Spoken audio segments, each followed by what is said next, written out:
Well, good evening, everyone. Welcome back to Wat Chetawan in the series of the Noble Eightfold Path talks. Tonight is the next factor, the seventh factor, right mindfulness or Samma Sati. Now, we're going to use the same formula every night. 1 hour talk, 30 minutes plus for... plus, I'll try 45 minutes to give more time for Q&A. Sure. Okay, so 45 minutes for Q&A. So for questions, we will take questions written down. There's a question box just right at the door. Someone please lift it up. Okay, there's a question box at the door. Write down your questions legibly, and we will pass the box down to Ajahn at the end of 1 hour. So we have our retreatants here. This is also a meditation retreat during the day. The retreatants, the yogis here, has been doing practicing right speech, noble silence, right action, meditating with right effort. And tonight is the talk on right mindfulness by Ajahn Brahm. Let's put our palms together and invite him to give this talk.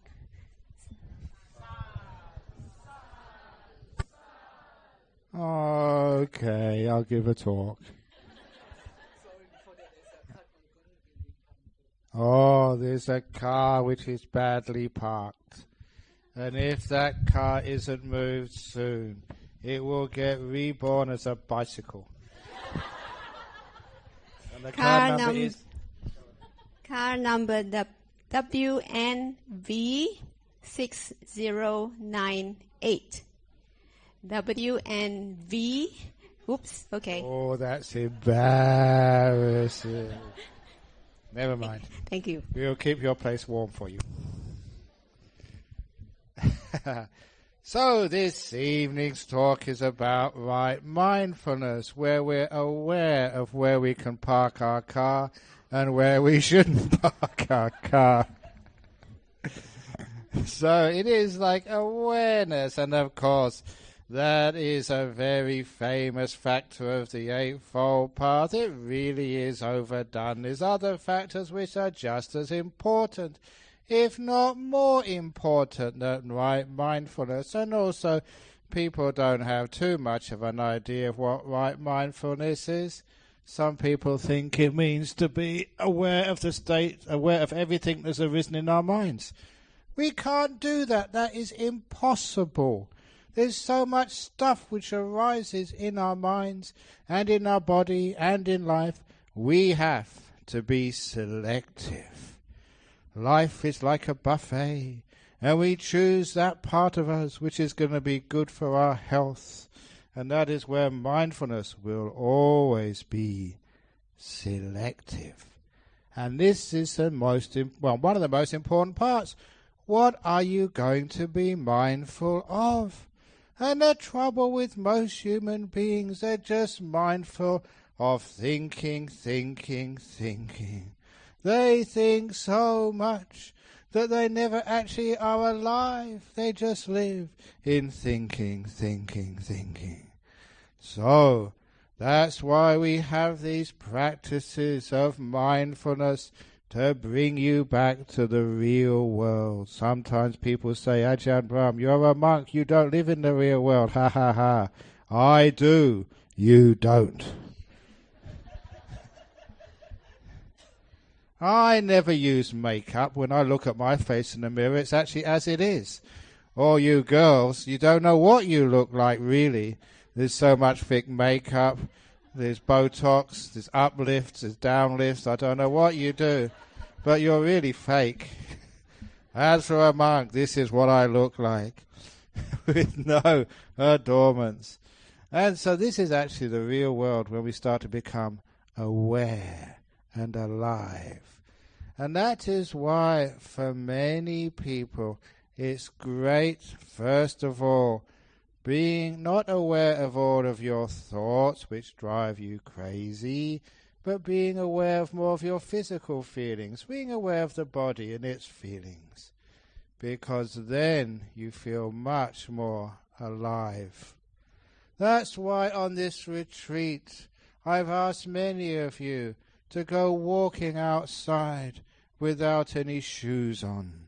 So you're not feeling the protection of your shoes, but you're feeling the earth, or you're feeling the concrete, or you're feeling the snakes. No, don't feel the snakes under your feet. So you're actually alive and you're feeling sort of the tactile sensations of your feet on the floor. Take off all of those blankets and feel the cold. My goodness, it's warm here. I'm boiling, and some of you are still wearing coats and blankets. I don't know how you would survive if you left Malaysia and went to another country. So that's why sometimes it's nice to feel cold. It's nice to feel heat. It's nice to be able to feel the water on your body as you're out there in the rain getting drenched. Because then you become aware of your physical feelings. To go out and listen to the sounds of nature. Not just the sounds of your head, but the sounds of the birds and the cars and the water and the wind. Because when you start to be aware of these natural phenomena, you do become more alive, more awake. And it takes you out from that fake world of thinking and stuff into the real world of experience. So that's one of the first things we do. And one of the points I'm really, really surprised at is just how out of touch with their body people are. So much so that you get aches and pains in the extremities of the body, and sometimes people don't even aware of them until it's too late. Sometimes you may have an ache in the body, and when it's too late, you have to amputate something. It reminds me of the story of one of my relations who went, no, not relation, a friend in England some years ago, and he was in a motorbike accident, the poor thing, and they had to amputate a leg. That was terrible, but even worse, it does happen, sometimes, that when they put them in surgery, there was a mistake and they amputated the wrong leg. Have you heard that actually happens? So as soon as they realized the mistake, they had to take him straight into surgery and amputate the broken, the leg which couldn't be used. So he lost both of them. And of course, as soon as he was able, he hired a lawyer and sued the hospital. But he lost his case. He didn't have a leg to stand on.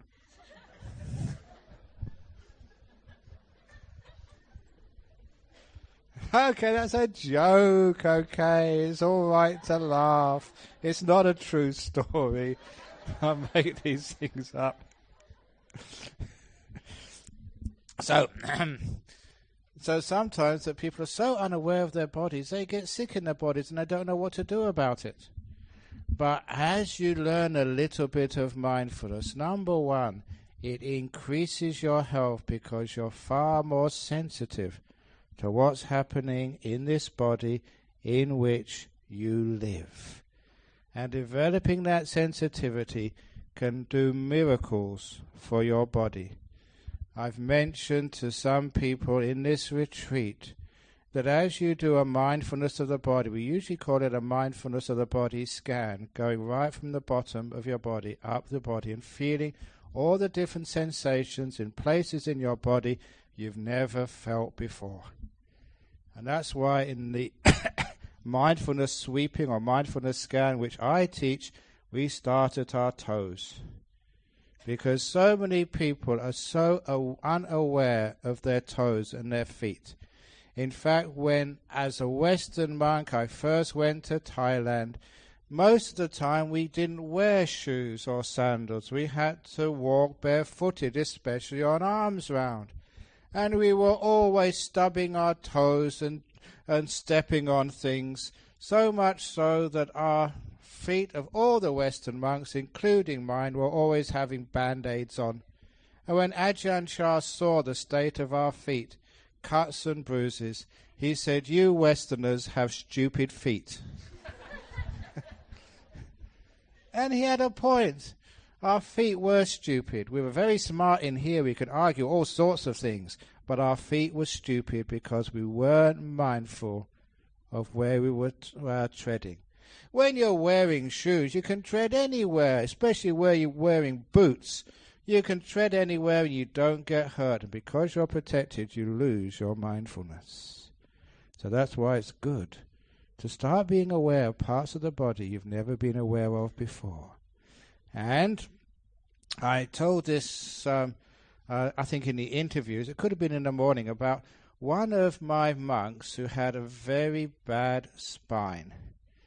He wanted to meditate, but it was always painful, so he went to see the doctor, and the doctor told him, or gave him a CT scan, and found out that he had a congenital defect of his spine.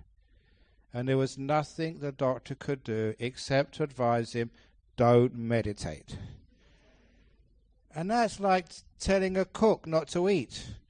It's like, telling a bicycle or a painter not to paint. This is what he loved doing. He had to do this. So he was in a difficult situation. There was nothing he could do. He loved meditating, but it was always painful.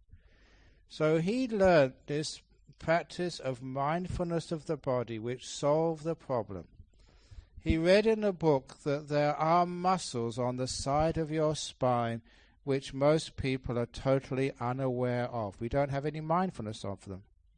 So what he had to do was, with his hand, stroke those muscles so that he could start to feel those muscles. In neurology, this is just creating those neural connections in the brain, creating new connections, because every time he touched those muscles on either side of the spine, he made a new neural connection, reinforced it. I would say the neurons who fire together, wire together, yeah. Neurons which fire together, wire together. So he actually connected those neurons until, with many weeks of just stroking those muscles, he could feel those muscles without even touching them. He could experience them in the same way that you can experience your shoulders. You know what's happening in your hands. He could experience what was happening in those muscles. He developed mindfulness of them. And the next stage was to learn how, now he had contact with those muscles, he could feel them, to learn how to stretch them and relax them, stretch them and relax them. He learned how to do that once he could be aware of them. And once he could stretch and relax them, he could exercise them. And he had an exercise regime every day for those muscles, and now they have become so strong they compensate for the weakness of his spine, and he can sit without any pain. Now that is the sort of thing which mindfulness of the body can do. It can contact you with parts of the body you've never experienced before. By first touching them, and then you can feel them without touching. Your neural connections have been made, and then you can start to do things like exercise these things. That is one of the reasons why we develop mindfulness of the body, because there's heaps of things we can do. There are so many miserable people in Kuala Lumpur that I teach people when they come to me and they're depressed, they're sad, they're having a hard time. I give them the 20 push-ups exercise. You know the 20 push-ups, don't you? If you're already miserable, depressed, having a bad time, please do 20 push-ups every morning. When you go to the bathroom, stand in front of the mirror with your feet apart, get your 2 fingers up and 1, 2, 3, 4. And exercise your smiling muscles. And after you've done the 20 push-ups with your fingers, then you'll be mindful enough to do it without the fingers. And then you'll be able to have such strong muscles on either side of the mouth, you will be happy.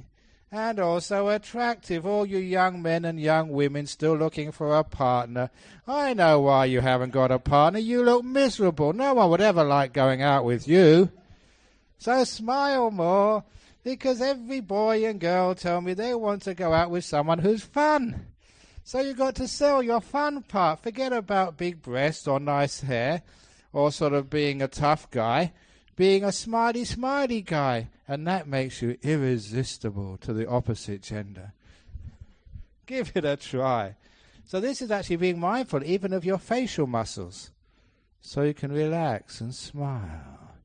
But that mindfulness of the body goes even further. You can be mindful to all parts of the body. And I mentioned this to someone earlier. It's the mindfulness of the body practice which actually heals emotional distress. And especially one of the terrible problems people have in our modern world of anxiety. So much is demanded of you. You face so many tests in your life, social, work tests, life tests, that people often get so afraid and anxious and they fail those tests, whether it's at school, in life, going for an interview for a job. Interview for a job.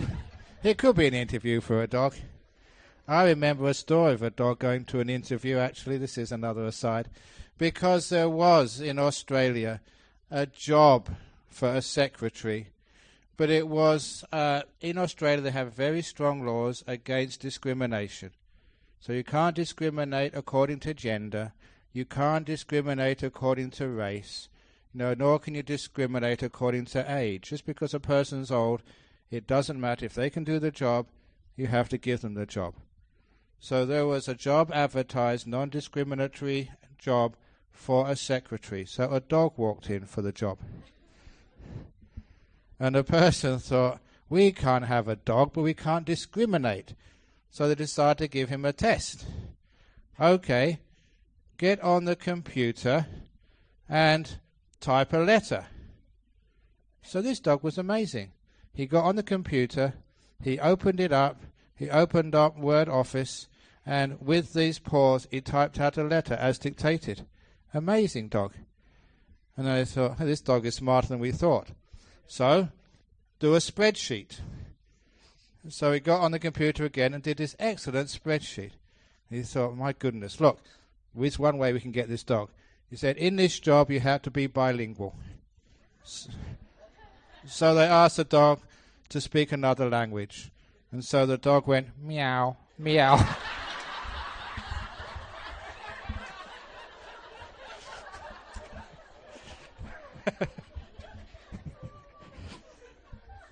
Okay.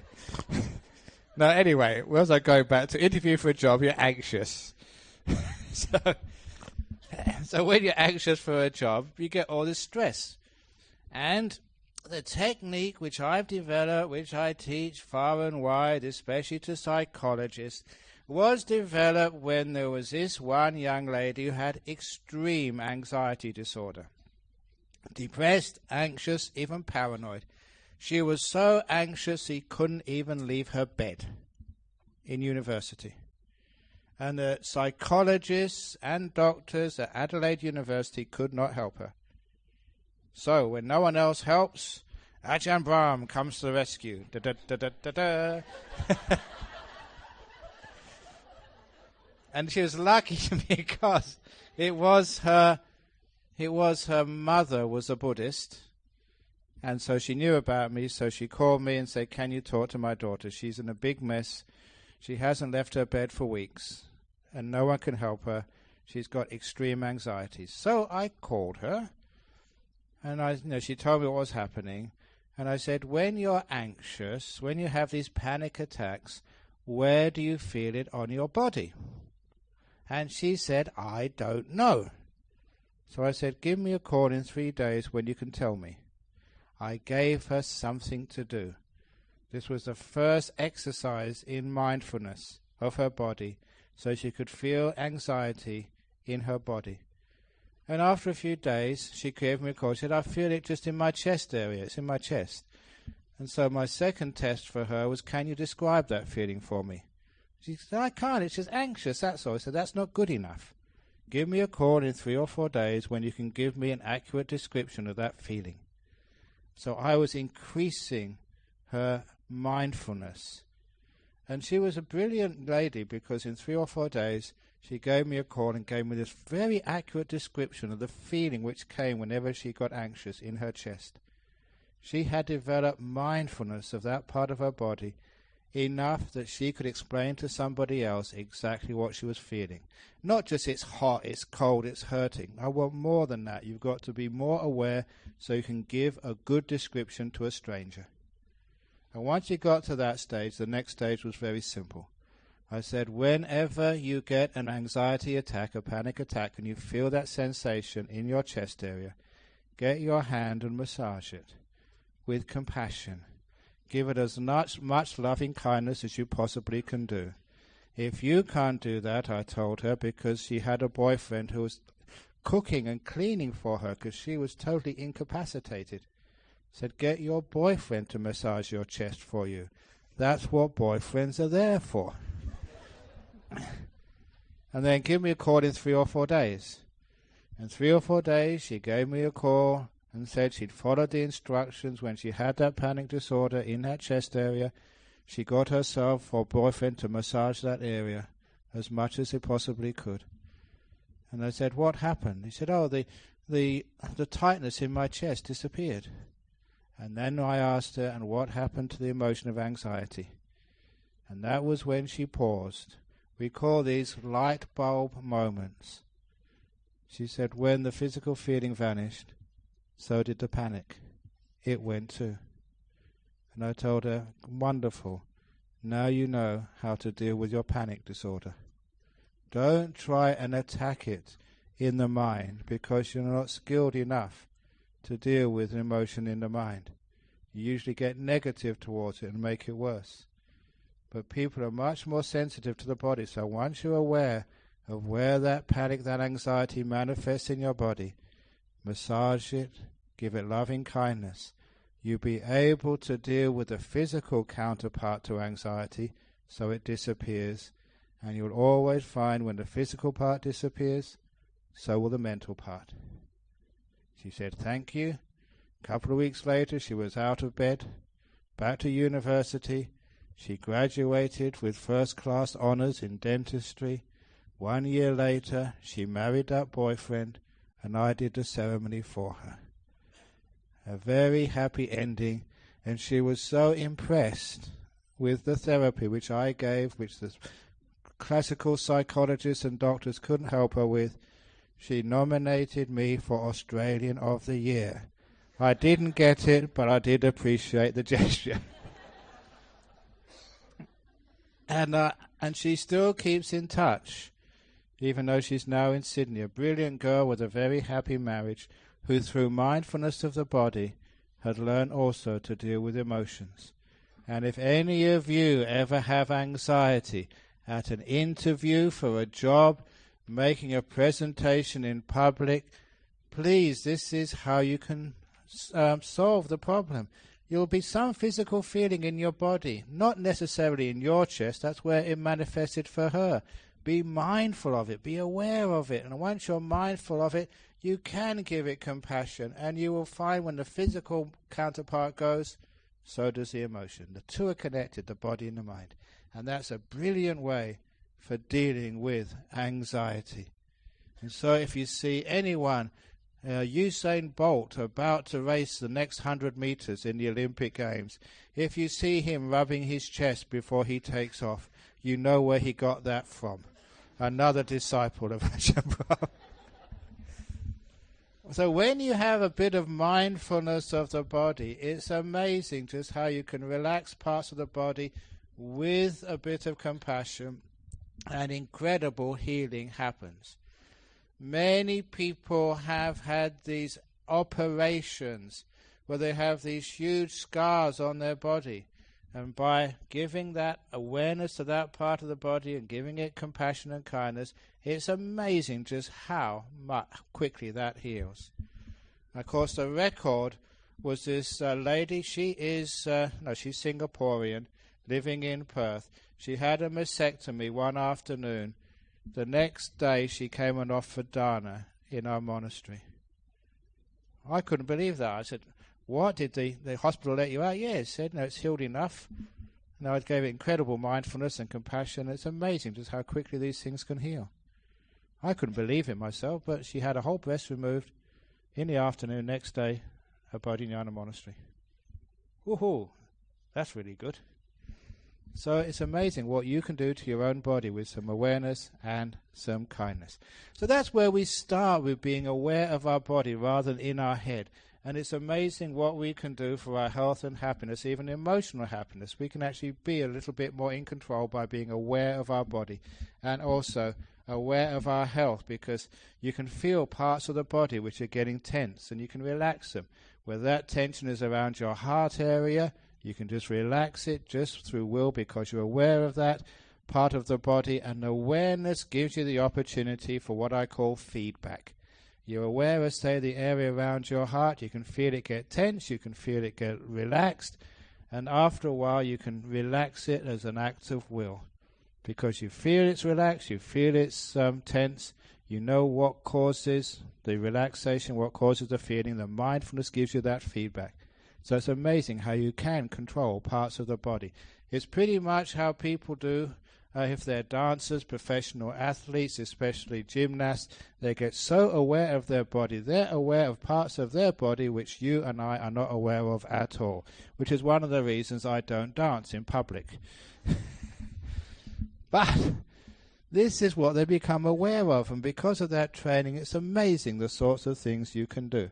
So awareness of the body is a brilliant exercise because it gives you more things you can do for the health and happiness of the body. But that's only the start of awareness.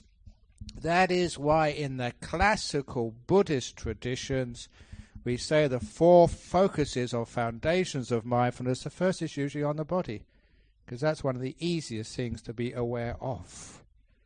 So we can know our body in which we live, become more sensitive to it, we can have more success in life and also much greater health. But when you have these 4 foundations of mindfulness, we also have to be aware of our physical feelings, of happiness and pain. And I'm really surprised how many people are very aware of only half of that feeling world. Pain, suffering, misery. So in these retreats I try and make people more aware of the other side of life, the happy side, the beautiful side. I remember going for doing a retreat in UK many years ago. This must have been about 25 years ago, in a town called Doncaster. Doncaster is in the north of England. It was an old coal mining town. And when I went there, those were the days of Margaret Thatcher, where she closed all the coal mining towns. And the people were out of work. It was depressed. It was dirty. The local government couldn't pay any money to keep things looking nice. It was the most dirty, depressed town you could possibly imagine. And when I went there for the weekend retreat, people said, "This is amazing. Most people go out of Doncaster on the weekend. You come here. That's really weird." But when I went for a walk in the morning, I found a nice park to walk in. And when I came back and the organisers of the retreat asked, "Where did you go to?" and I said, "I went for this beautiful park." He said, "That's amazing. That's the only beautiful park we have. And it's wonderful that you actually found it, because the monk who came a month ago, he went down to the gasworks for a walk." And I said, "That's typical of that monk. He's always so negative. If you have the choice, he'd go to the industrial estate. Me, I'd always go to the park to see the flowers. Because if you incline towards happiness in life, you will always find it. You're aware of happiness, its causes. You can feel the happiness in your body and the pain in the body. You can feel the happiness in the sight and happiness in sound. Why is it that people always look for problems? Me, there's enough problems in life. I'm not going to look for problems. I'm going to look for the bright side of life. And it's only a matter of choice if you do that. And I say you can come into this monastery, this temple here, and see all the things which are wrong in it. As for me, I see all the things which are right in it, which creates happiness, with a feeling of pleasure and pain, happiness and misery. It's amazing how much choice you have. In life you can see all the things wrong with your wife. And if you do that, you can have a very terrible day. Or you can see all the wonderful things in your wife. It reminds me of that story someone told me about their marriage. They were married in Singapore, and after their marriage, her father took aside her new husband, his new son-in-law. And he gave the son-in-law some advice about marriage. He said, "Son-in-law, now you're married to my daughter. You probably think she's so beautiful and charming. You probably can't see any faults in her." And he said, "Yes, she's so wonderful. She's so beautiful. She's so charming. Even the way she picks her nose is so cute." And he said, "Yes, that's what it's like when you fall in love. Everything she does is wonderful and charming and beautiful. You can't see her faults, but those faults are there." He said, "I know my daughter. And in 2 or 3 years' time, you will start to notice her faults and defects. But son-in-law, I want you to always remember this. When you start to notice her defects and faults, please remember, if she never had those faults and defects to begin with, she would have married someone much better than you." Which is very true. Be happy the guy you've got, because you've got faults and defects. And he's got faults and defects. If he didn't have those faults and defects, he'd have married someone much better than you. I always like thinking like that. So it means you're grateful. So instead of seeing the faults and defects, you start to see the beautiful side of a person. Now this is something which I learned to do, and it had an amazing effect, especially when I went into prisons. You'd think that there you'd see all the defects in the people in jail, the scum of society, the worst of the worst.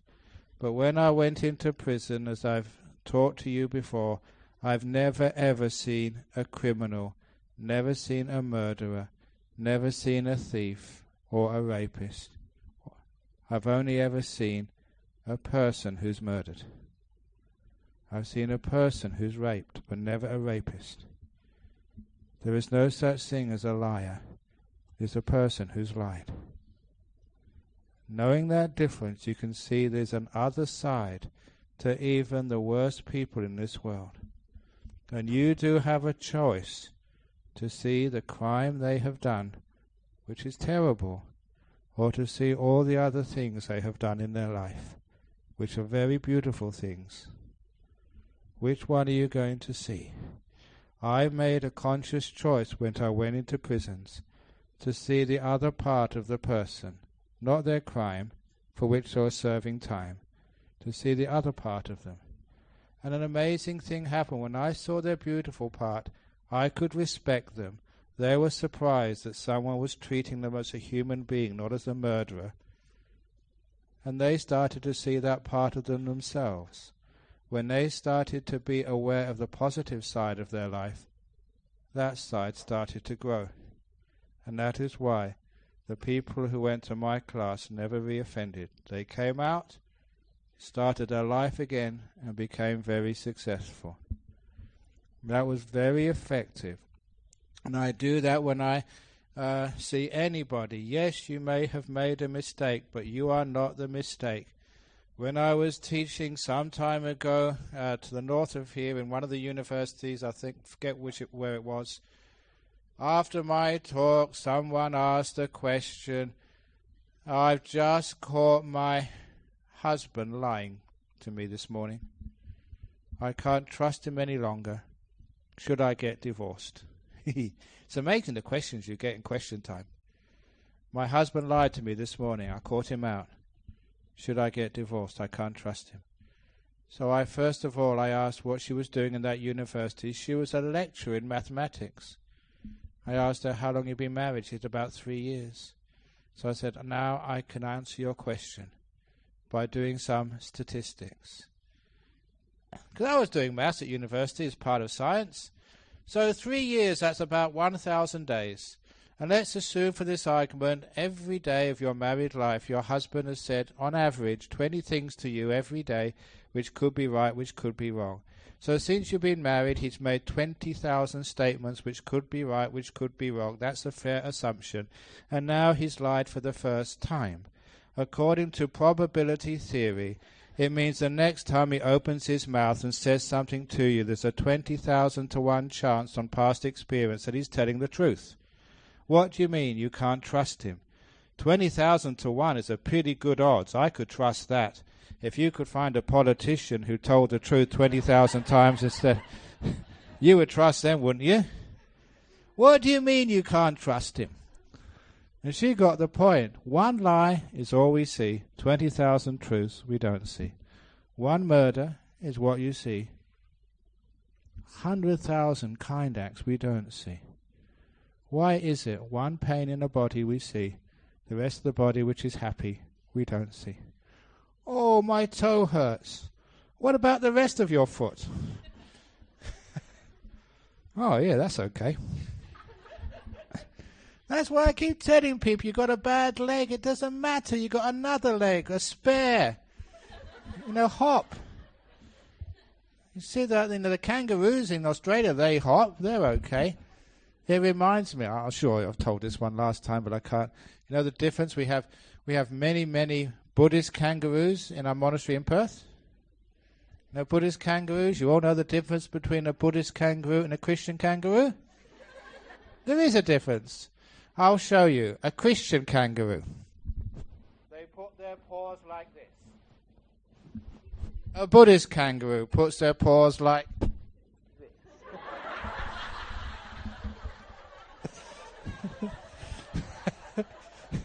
So we got Buddhist kangaroos now. But anyways, seeing the happy side, we become aware of the happy part of life. Now, of course, psychologists teach that all the time, so that you can get more energy and power. When we remember the past, it's much better to remember the positive side of the past. So in a company, for example, when something goes wrong, they have all these meetings to try and find out why it went wrong, and to try and find out who is responsible for it going wrong, and to take action. When you keep thinking about the mistakes of life, what happens? You get angry, negative, and you lose motivation. As I've been teaching many businesses, forget about what went wrong. How about remembering the happy part of life? What went right in your company? When something goes right, have a big meeting. Find out what went right and why it went right, and reward the people responsible. That way you will repeat the causes of success. You will learn what causes success, you repeat it. And that's much more effective business policy than keep thinking about the past, which was wrong. Think about the past, which went right. And that's the same with relationships, husbands and wives. At the end of the year, we come into the end of the year soon. Instead of looking at the last 12 months and thinking about what went wrong, and about all the terrible moments you've had together, and trying to figure out how to fix those terrible events, that really makes you upset, depressed, angry. How about looking at what went right in your relationship? The happy days you've had, the times you were in such harmony and had a great day.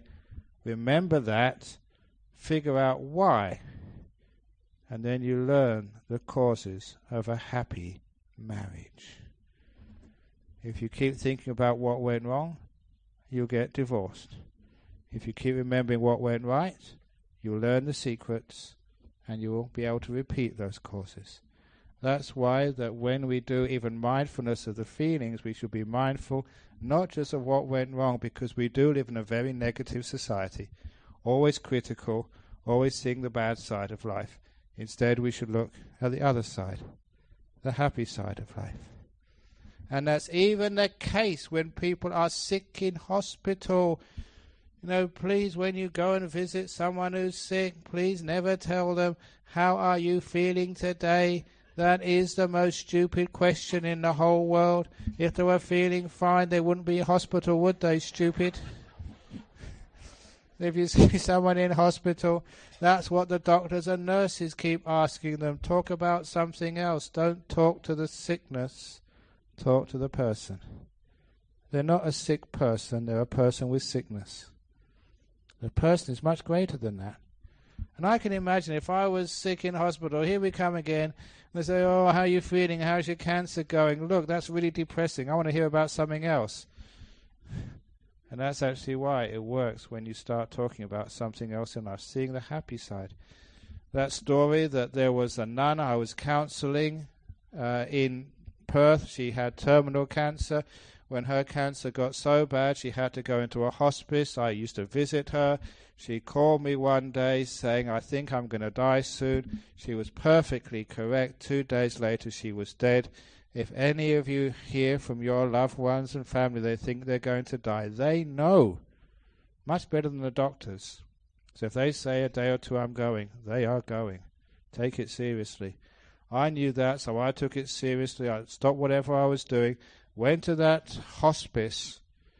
But these are very sick people on the edge of death. You can't just barge into their room. I had to check in with the duty nurse first of all. And that was one of these duty nurses from hell. Because when I checked in, she said, who are you? And I said, I've just come to see this nun. No, you can't. I said, why not? She has given explicit instructions. She wants no visitors. Go home. So she can't do that. She just called me an hour ago. I don't care. Go back. But I've come all the way an hour and a quarter. Look, we have to respect our patient's wishes. She was so fierce. She was Australia's answer to Margaret Thatcher. And I could be quite stubborn too. I said, look, this can't be right. So she glared at me, said, come with me. So I followed her. And when we got to the patient's room, there was a big sign on the outside. Absolutely no visitors. And she pointed to the sign and looked at me. See?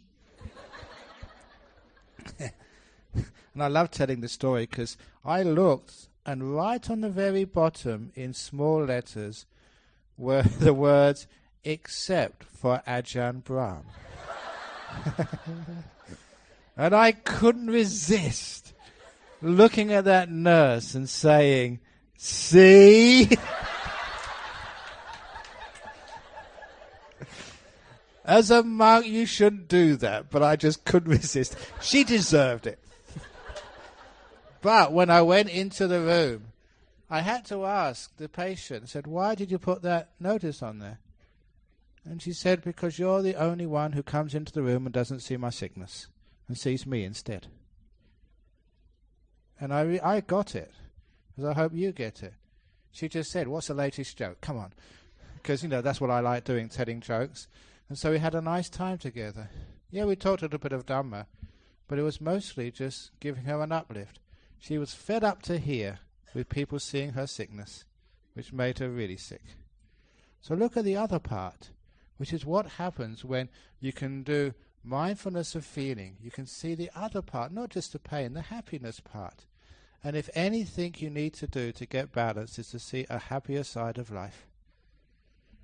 So that becomes like a mindfulness of these things as well. You become much more aware of even your emotional world and actually how you work and what makes you happy and what makes you positive, what creates success in life.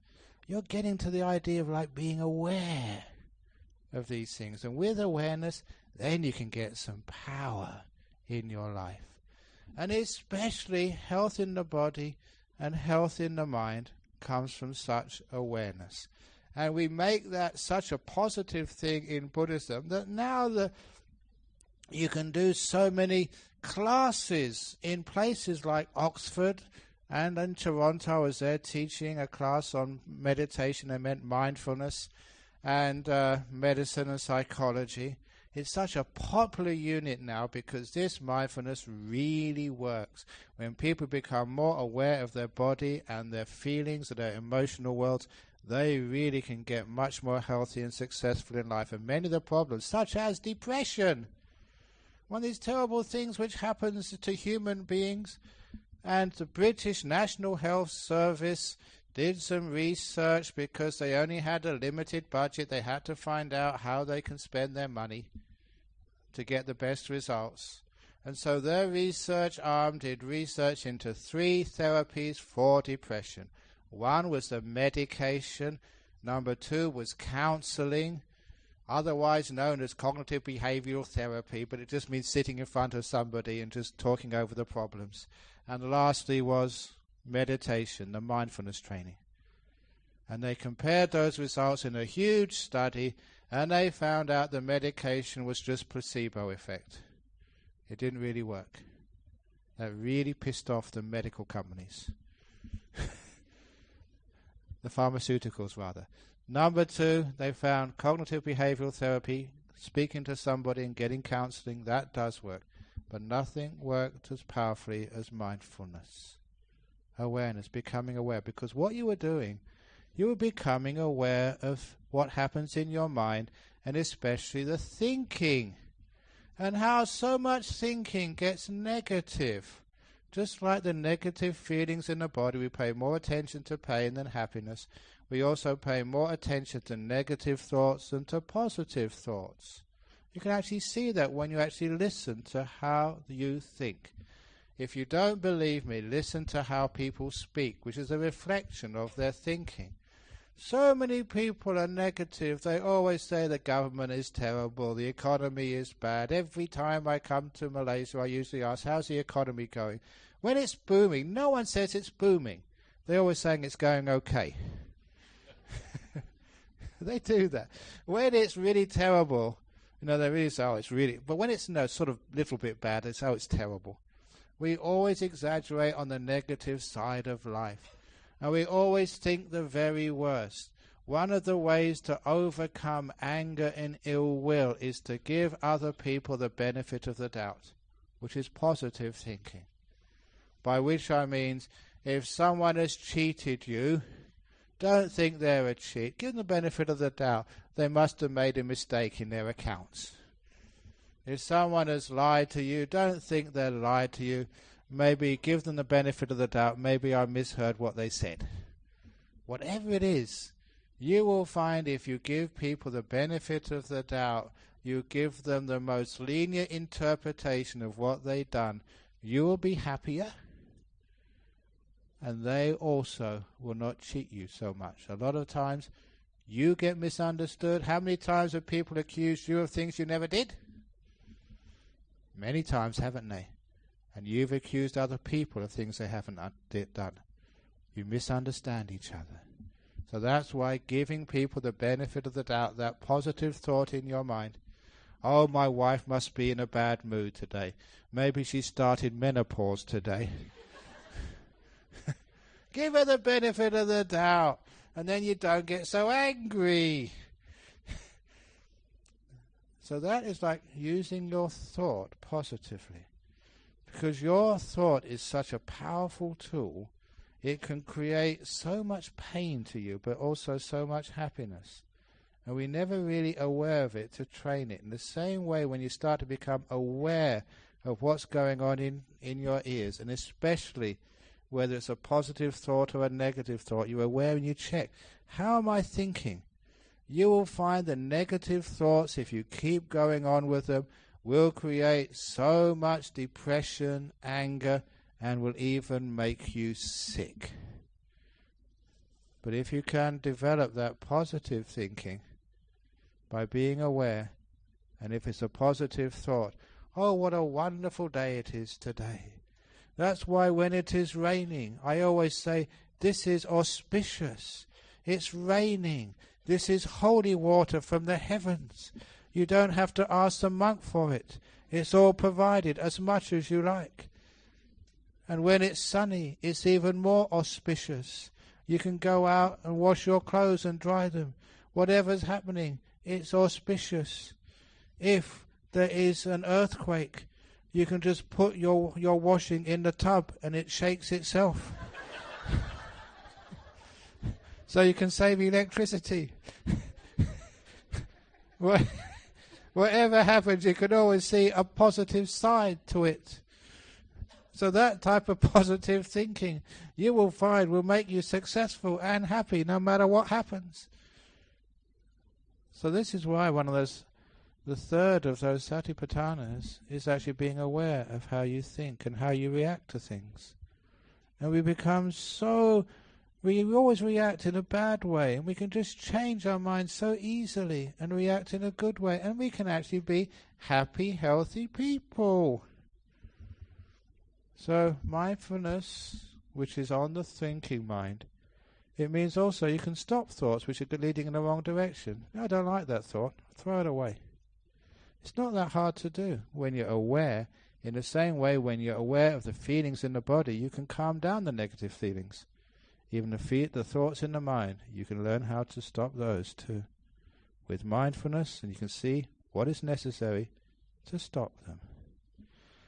So that mindfulness goes into the mind as well, and it learns how to become more aware of life, more aware of the happy parts of life, being able to let go of the negative parts of life, which is why the mindfulness is a very powerful part of Buddhism.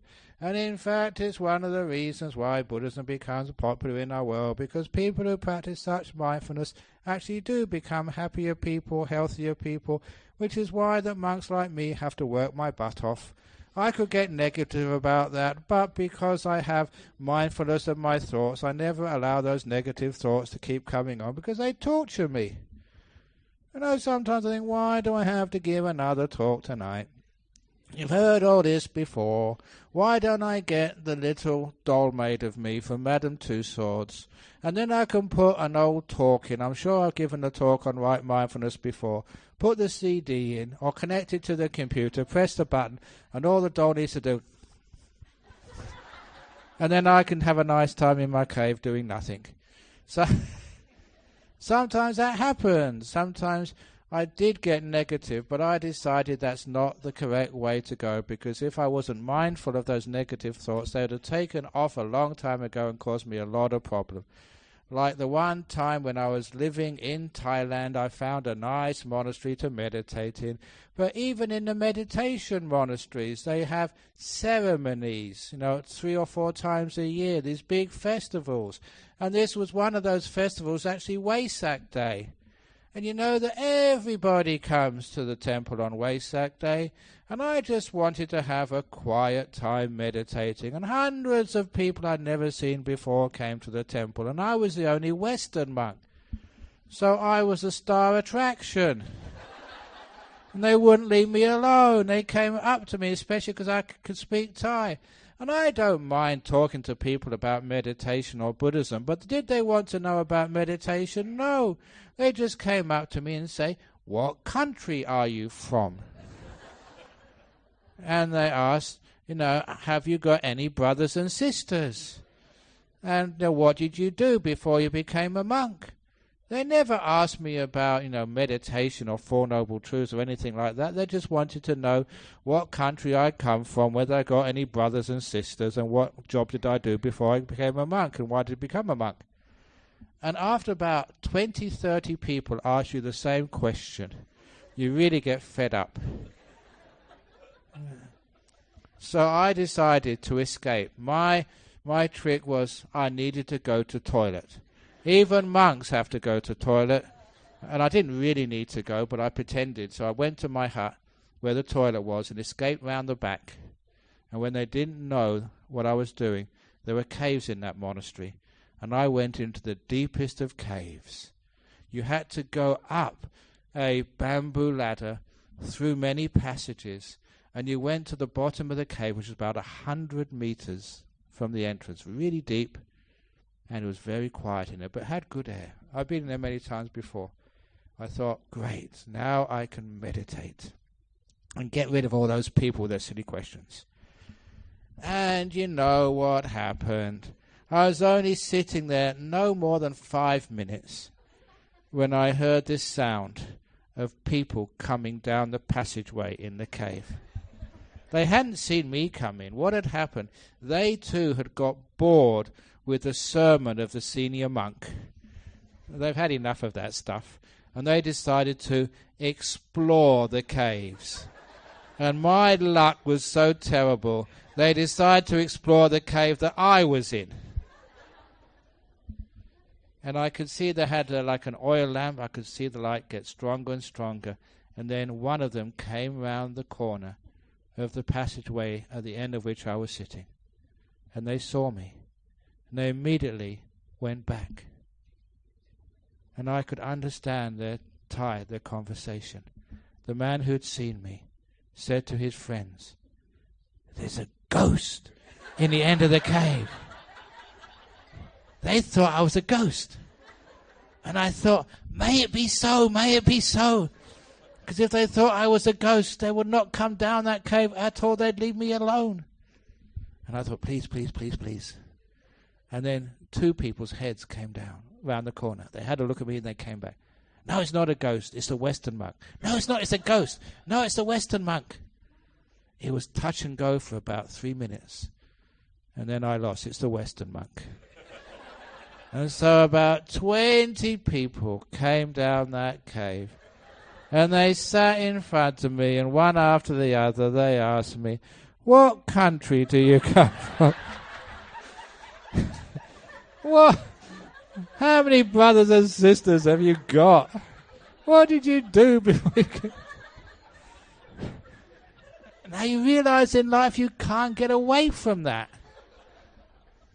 So then I use the mindfulness of thoughts. I say, okay, look, I've got no choice. They're going to ask those questions anyway, so I can enjoy it or I can get negative. I had that choice, and I chose to enjoy it.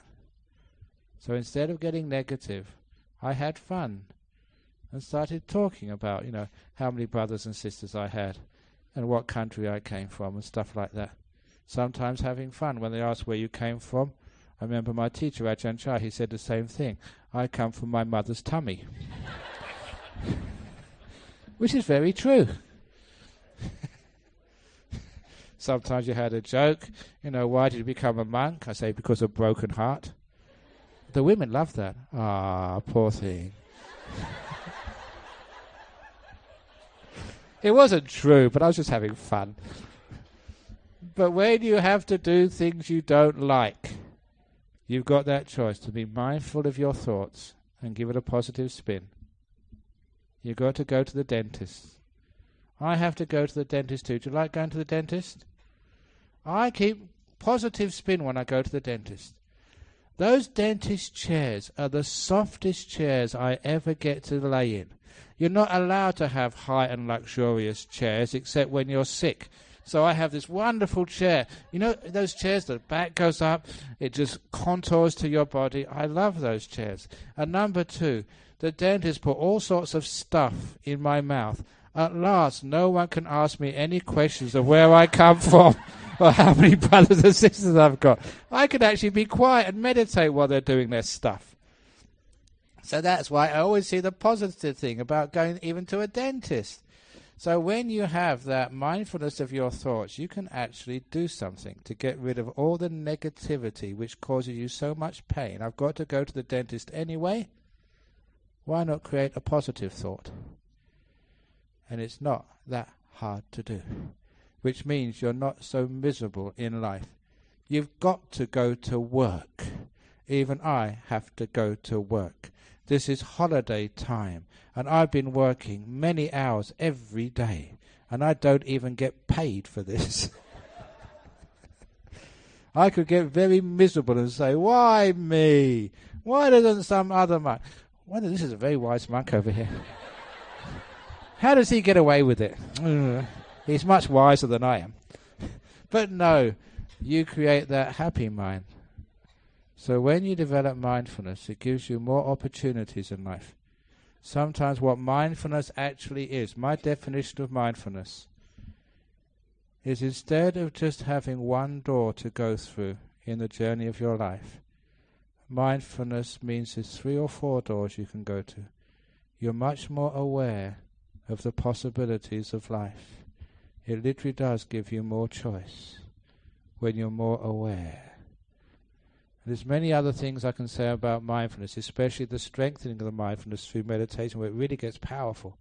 You literally can see more and see more deeply, and especially the different ways you can deal with the problems in life. You don't always have to be a creature of habit, always with the same negative responses to things. No one can wind you up. As they say, people can push your buttons. When you're mindful, you know where those buttons are before anyone else does, and you can disconnect them.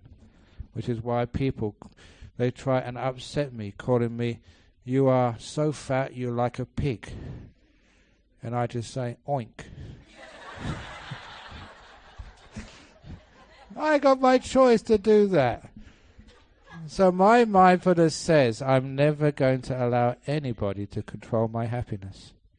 Just what you say or what you do, I'm not going to allow you to make me unhappy. My awareness of the way I respond can give me that choice.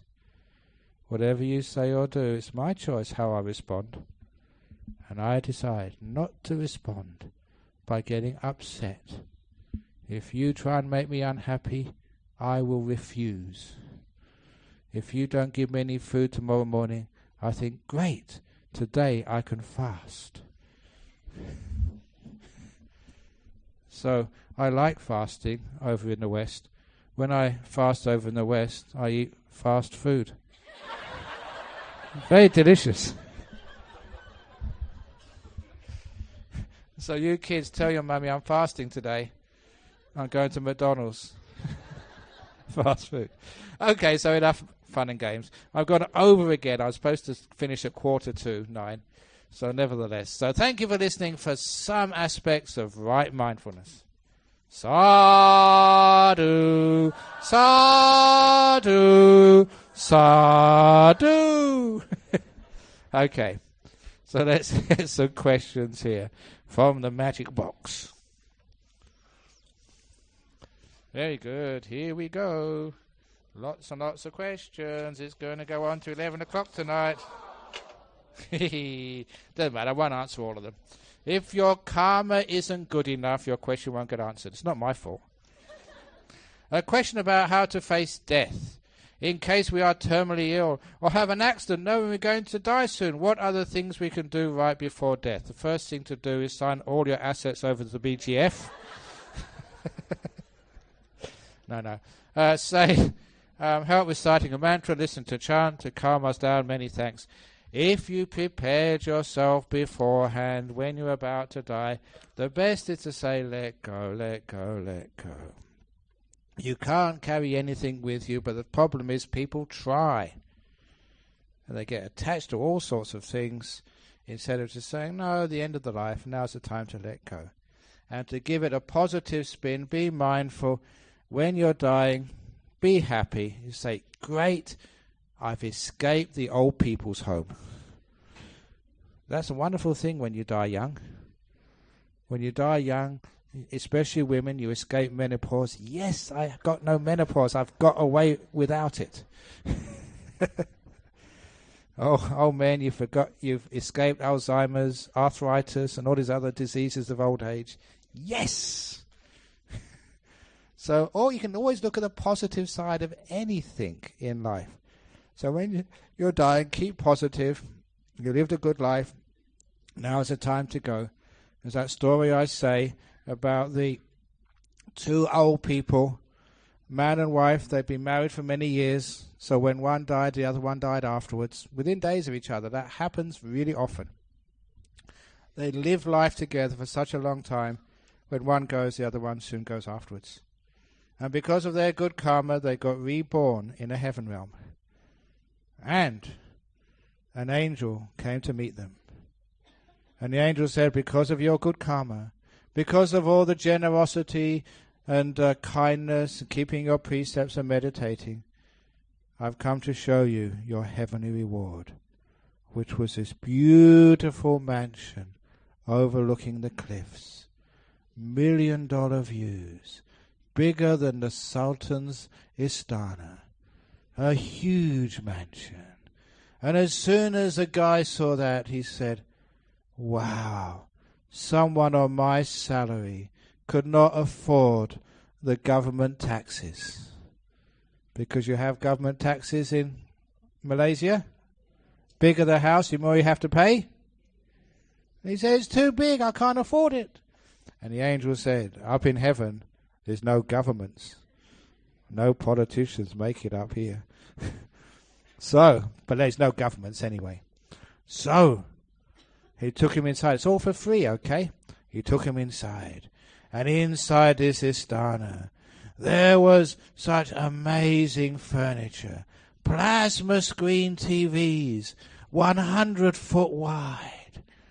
There was chandeliers, and on those plasma screen TVs, the angel said, I know you like EPL soccer.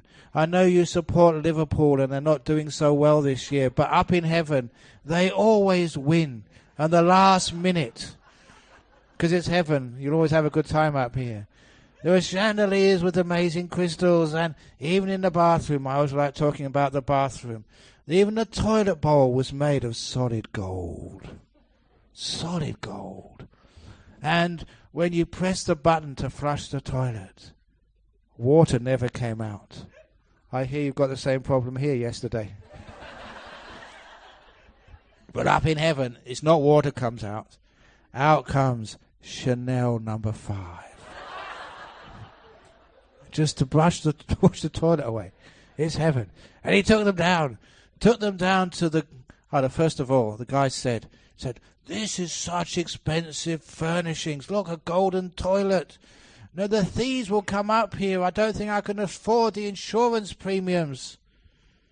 And the angel said, sir, you don't have to pay insurance up here. This is heaven. There's no thieves up here. You don't have to pay anything. It's all for free. And then he took them down to the garage. The garage was the best. Triple garage with 3 cars. The first car was a 4-wheel drive, go-anywhere vehicle. And he's so powerful, said the angel. It can not only go up and down mountains.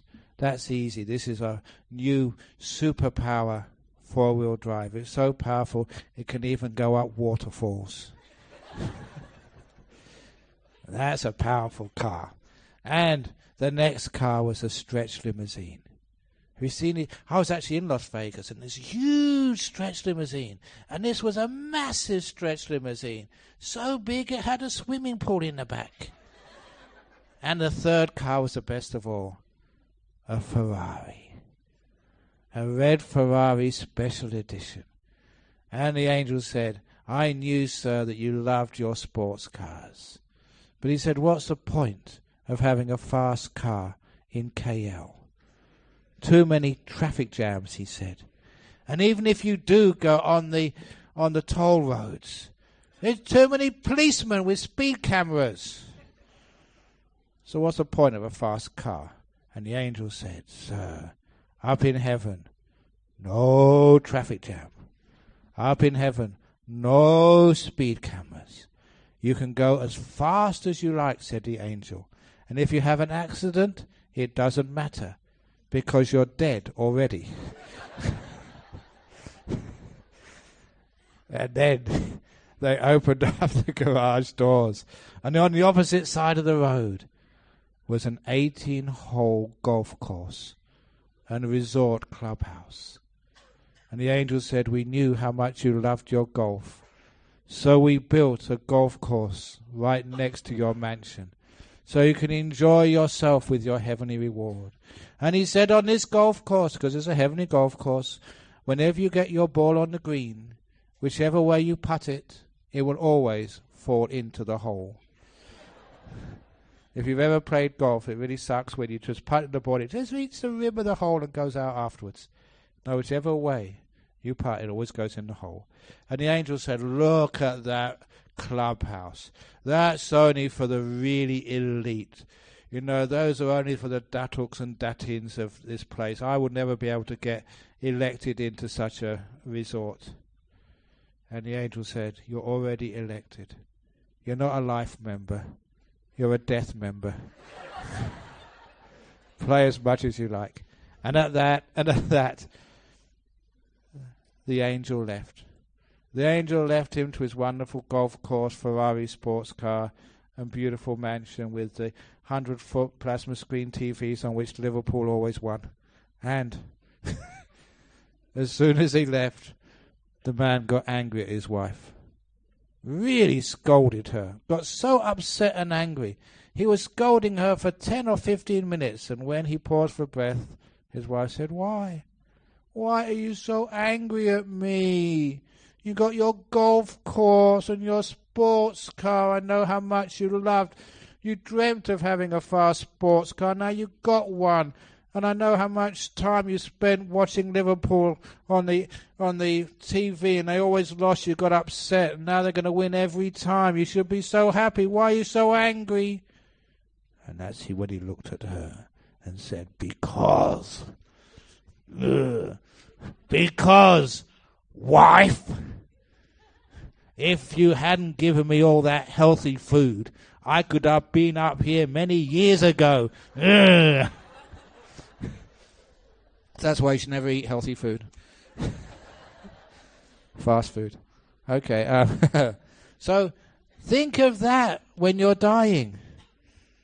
When you're in a car crash, you're about to die, terminal disease. Yes, Ferrari sports cars coming next week. Golf course, woohoo, can't wait. Why is it that people, they want to go to heaven, but they're scared of death? That's the only way to get to heaven. You've got to die first. So if you've done lots of good karma, you know you're going to heaven. As George Bush used to say, bring it on. Okay, that's one question done. Oh my goodness. I do apologize. Sorry. Okay. I'm a biology teacher. I need to teach students to dissect animals, rats and frogs, to study their digestive system, etc. Am I breaking the first precept? Should I change my job or subject I teach? Please advise. Thank you. As long as a frog is dead before you dissect it, I hope it is. Can't you get plastic frogs these days? Really, you can't get one made in China? They're very good in China. Make plastic frogs so you can dissect it. And do you have to dissect real ones? Oh, I had to do that once. I was teaching physics in a school, and we had this lesson. We had to dissect a bull's eye. You know, like to see just the way it had a lens in there and how the light actually made an image on the back of the eye. So I had to go to the butcher's shop and ask for half a dozen eyeballs. And they asked me, "What do you want that for, you pervert," or something? And I said, "It's for school." School, okay. And said, "Oh, school, okay." And so they gave me these about half a dozen. No, they're huge. No, the cow's eyes are huge. And this is the male cow. The bull. It's really big eyeballs. And this was I was a trainee teacher. So I gave them out, shared them out. And you know what the boys did? I tried to collect them at the end of the lesson, but one went missing. And I was told by the other teachers what the boys were doing. They were going up to the girls with my eyeballs. I got into trouble for that. Next time I had to make sure I got them back again. But no, sometimes if it's a dead frog or something, you don't kill it yourself. That's not so bad. But as a biology teacher, if you have to kill it yourself, you may refuse and say, "No, I'm a Buddhist. Let someone else do that, and I will just do the dissection afterwards." So sometimes we have to do that in a biology class. If you can get away with it, please do. Next question. When I sleep, I lay down and find my body disappearing. I sleep in light and soft, gentle breathing. As I started washing dishes, I feel on the upper side of my body. Hang on. When I sleep, I lay down and find my body disappearing. Yes, that's what's supposed to happen. Otherwise, you can't sleep. I sleep in light and soft, gentle breathing. Great. As I standing washing dishes, I feel on the upper side of my body. Can't feel my legs much. As I standing talking to people, there is arising and passing of thought, then silence of mind, and I can't feel my leg and my body. I feel no body there. So Ajahn, am I practicing all right? How to live mundane life like this? if you're playing soccer for Liverpool, you must be able to feel your legs. But it really depends what you do in your life. Usually you find on a retreat strange things happen, but when you actually go back into the world, all that peacefulness and those weird experiences tend to disappear. So don't worry about that. You'll all come back to normal again. But while you're on retreat, you can do some amazing things. So your body is not so much of a problem. It looks after yourself while you're being more mindful of the thoughts. That is part of the course, not a problem at all. If we can enter jhanas or enlightenment that easy, we don't need to be a monk or a nun to do that, do we? It's easier if you're a monk or a nun, but once you do enter jhana, I should have told you this before you enter jhanas. Once you do enter jhanas and become enlightened, people want to become monks or nuns. Why go to work? Now, why have a husband or wife? Too much suffering. Remember the 3 rings of marriage? What's the first ring of marriage? Engagement ring. The second ring of marriage? Wedding ring. The third ring of marriage? Suffering, yeah. I know a man, and he told me that when he was going out with his girlfriend, before they got married, they would always hold hands. After 20 years of marriage, he still holds her hand. Isn't that sweet? When they were going out, he held her hand out of love. After 20 years of marriage, he holds her hand out of self-defense.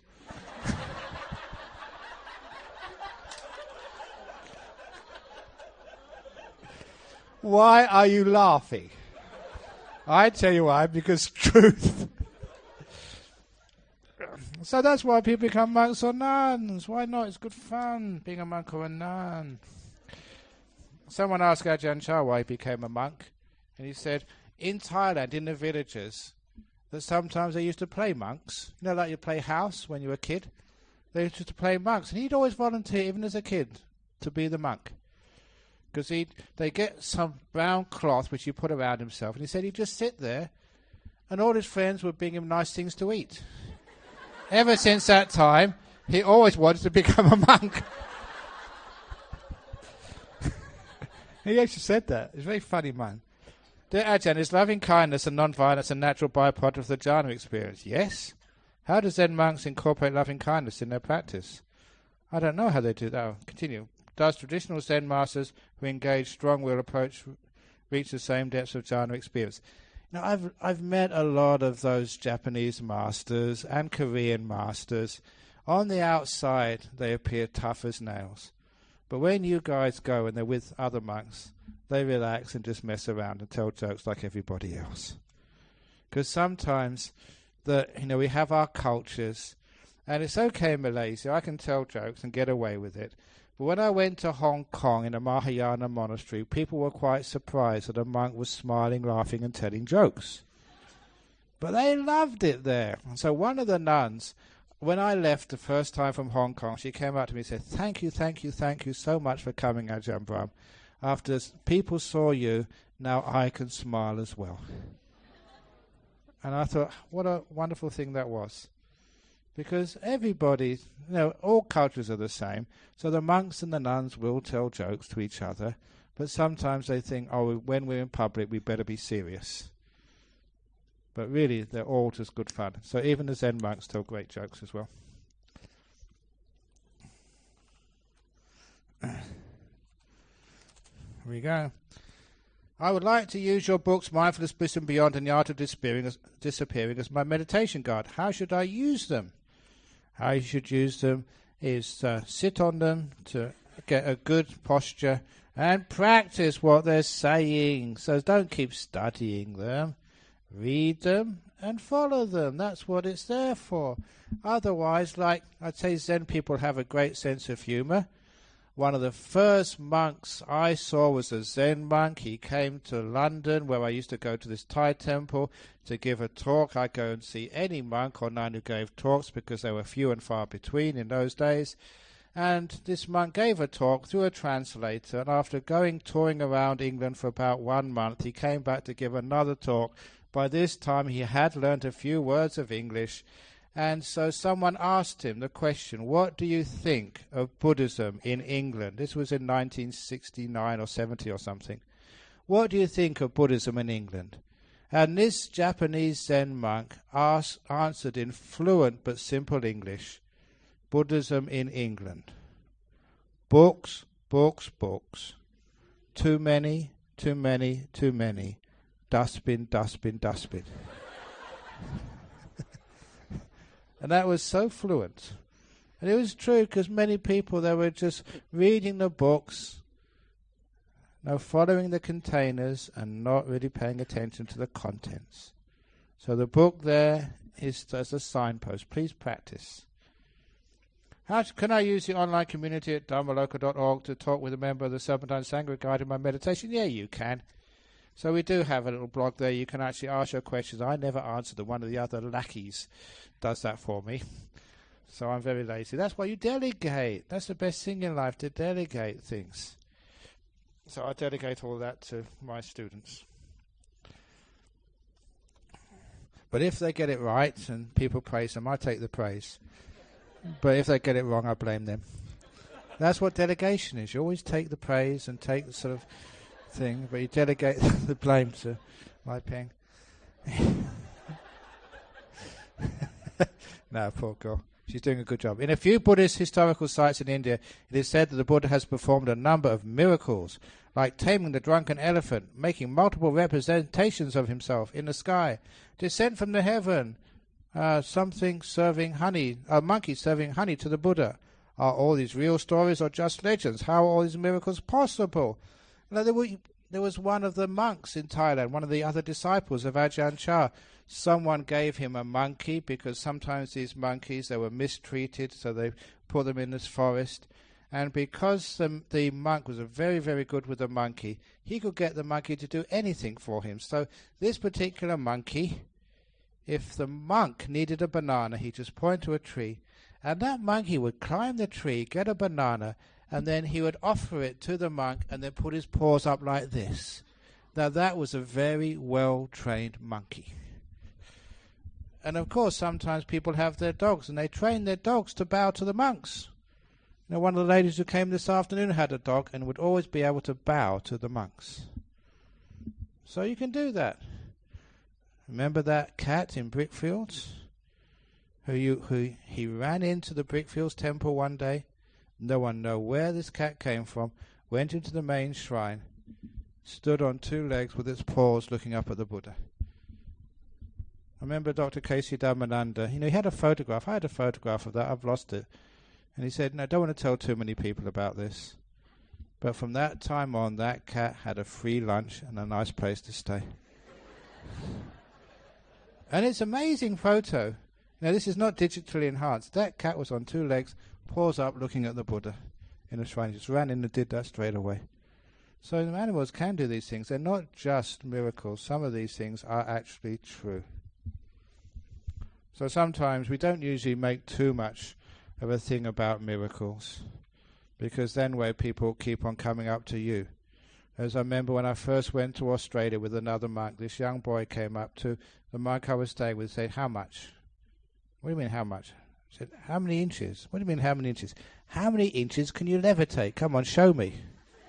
And all they wanted to do was see a monk levitate. Now, if I did that, levitated in front of you on camera, then all the scientists in KL would be doing experiments on me. If I read your mind and prove I could read your mind, the CIA would get me to interrogate all of the detainees in Guantanamo Bay to find out what they're really thinking. I would have no peace and kind. If I could actually scan your minds with X-ray visions, they would put me on the airports to scan people, because it's much better than scanning with the Aussie electric cameras. I'd never leave me alone. I'd be a circus freak. So if you could even levitate, Australia will put me in the Olympic Games as high jump and... So that's why we don't show psychic powers, because you get into trouble if you do psychic powers. So they do exist, though. Who is Amitabha Buddha? That is Amitabha Buddha. You've got a picture of him on there. See his picture? A smiley face? That must be Amitabha Buddha. Amitabha Buddha. Amitabha means unlimited radiance. What actually is the real Amitabha Buddha? Not a being. Where can you experience unlimited radiance? Nimittas. That's where you experience an Amitabha. Unlimited radiance. In a few Buddhist historical sites in India, I've got the miracle one, do it again. I think it's enough attention to give to snorers. Yeah, poor things. It is really about the snoring or the controller. We are crossing paths and all on board on Buddha Air with great crew, good service and good captain. We are stuck with each other, ha ha. It reminds me of another story. Because this one guy, he went on one of these airlines and he was sitting next, he was in the middle seat, and on the aisle seat was a parrot. A parrot. It must have been an Air Asia flight because they say now anyone can fly.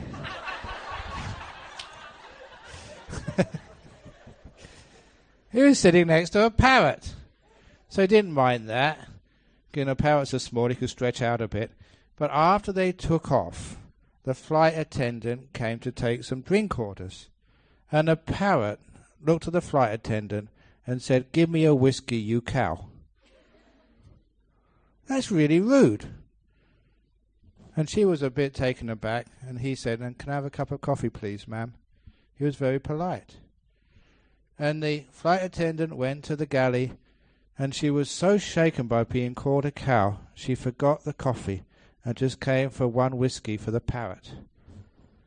And the guy said, "Please, I wanted a coffee, please, madam."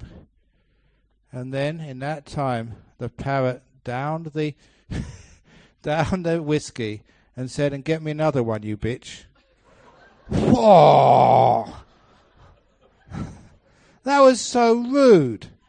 And that upset the flight attendant so much, she went to the galley and came back with a second whiskey for the parrot and forgot the coffee. So the guy thought, "I'd better try the parrot method of getting any service."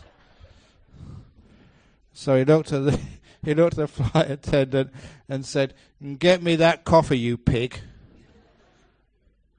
And the flight attendant went to the galley, and she came back with two big male flight attendants who took both of them out of their seats, opened the emergency door and threw them out.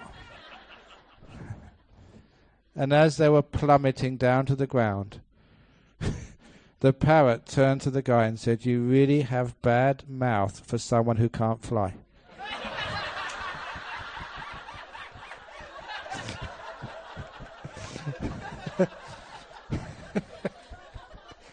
Okay. Okay, very good. So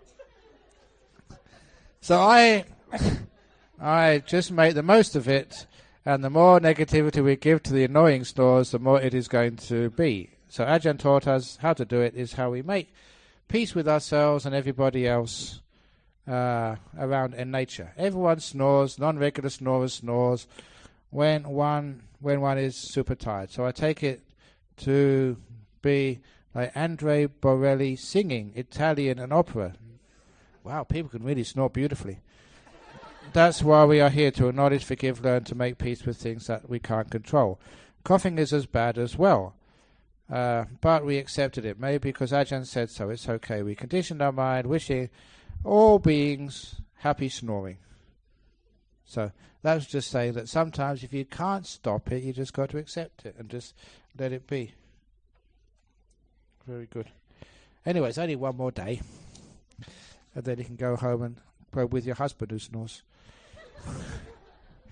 Can meditation be practiced while we are talking, listening, reading, and something, etc.? Or can only be done during sitting and walking? The meditation which leads to jhanas can only be done when you're sitting. When you're walking, if you get into jhanas when you're walking, so you don't feel your body, you don't know where you're walking, and you might fall into that pond over there, or off the balcony, I don't know where you might end up. So please, if you do fall into jhanas when you are walking, please wear crash helmet. Okay. I'm not going to get anywhere near finishing today. Oops. Dear Ajahn, thank you. What energies carry you through your sustained state of worshipping the Buddha? Gratitude, Buddha is a high being, which I emulate, or reverence, inspiration. What sort of energizes me is usually inspiration. Because I like getting inspired when people tell me they're getting some happiness from the teachings, it's solving problems, they're getting deep meditation. So that's why I do this, because just if one of you says you get some really good meditation, or some of you get some help, then that inspires me to help you even more. Dear Ajahn Emptiness, if one in one of meditation sitting I feel like a very huge white colour place which has no end, do I fall into one of the jhana 5, jhana 8, the one which is played of something like infinite space? No, you have to go through the ordinary jhanas before you go to these immaterial jhanas. If yes, should I avoid that because Buddha only encouraged jhana only up to level 4? My understanding may be wrong. Kindly give some advice. All the jhanas are worthwhile, but to get into the second jhana, you have to go through the first. To get into the third, you have to go through the second. So if you go to those ones, you have to go through the ordinary jhanas. And if you go through the ordinary jhanas, you'll be coming up to me crying and just, oh, so nice. Dear Ajahn Brahm, just now you mentioned when a person went into deep meditation, his heart would stop. Won't the heart cells as well as other cells in the body die due to the lack of blood carrying oxygen to them? And how can the brain cells survive after that without having any oxygen at all? But they do. And I remember this doctor who came up to me, and he was a Buddhist, and he said that when he went to medical school, the professor in charge of the medical school, a very skilled scientist, he welcomed all the new students. I think this is in Royal Prince Alfred in Sydney. He welcomed all the students with the words, 50% of what we're going to teach you in the next 8 years or 6 years is wrong. Our problem is we don't know which 50% it is. Now that's a good scientist. Science is always work in progress. It never reaches a conclusion, because what things like medicine said was true 20 years ago has been proved to be false. So we're always making new discoveries, and especially when it gets to things like the heart, the brain, the blood, especially with meditation. This is a new area which science hasn't explored yet. And it raises new questions, but it is true. The heart does stop, and the heart is fine. The brain stops, and there's no damage at all. In one of okay, I've got the white light one. If you don't believe me, try it. Ha ha ha. When I sit in a meditation pose, not vipassana meditation, my body begins to sway and bend forward and backwards. At times I feel my buttocks tries to leave the floor. Great! You could be the next high jump champion of Malaysia. Let it leave the floor. That's what it feels like, but it's not leaving the floor. This is just what I mentioned about what happens in meditation.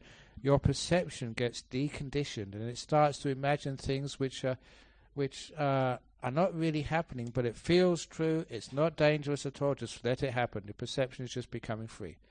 I feel relaxed and restful after coming out of the meditation of about 20 minutes. That is good. That is normal. So just enjoy it.